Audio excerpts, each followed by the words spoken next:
The Hancock County Board of Education recently revealed that they're experiencing significant financial challenges. After launching their own investigation into the situation by hiring a consulting firm and with insight from the West Virginia Department of Education, several issues have been discussed at recent board meetings. All of this comes after Superintendent Dan Enage disclosed severe funding shortfalls within the district's budget. He said while their investigation is not yet complete, he believes the results will show Hancock County schools ran at a deficit for the 2024-2025 school year.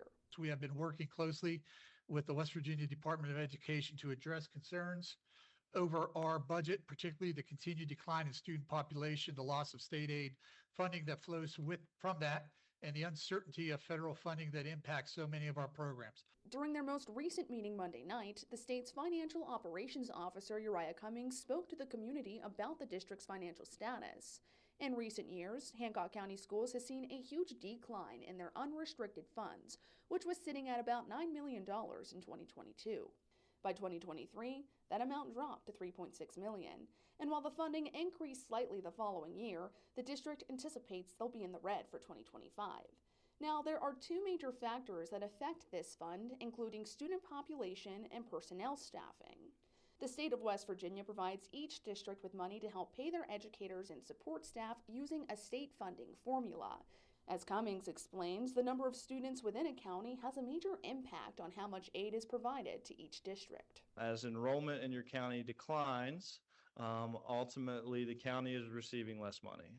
It's very much that easy of a correlation. And just like every single county in the state, aside from a very select few, Hancock County has experienced a pretty steep decline in enrollment over the past 5 to 10 years. In that time, the county lost nearly 450 students, but staffing was relatively stagnant. Last school year, the district was over the state's funding formula by 143 positions, which had to be supplemented using other sources. The district expects to be overstaffed based on the formula again this year, with major cuts expected across all departments next spring.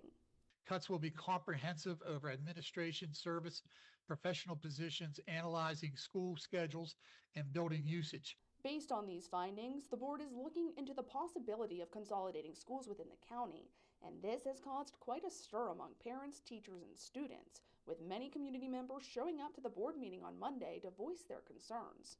Among the citizens who spoke was Marcus Dunleavy, who questioned the board's ability to lead the district. The fact that we are even discussing shutting down a school that has served this community for generations raises serious concerns. Concerns not just about the future of our students, but the financial leadership and accountability within this district. So tonight, I'm asking the question this entire community is asking. Where did the money go? How was it tracked so poorly that we now find ourselves in this financial predicament? These are not minor oversights. These are fundamental failures in financial management that affect our children, our staff, and our community as a whole.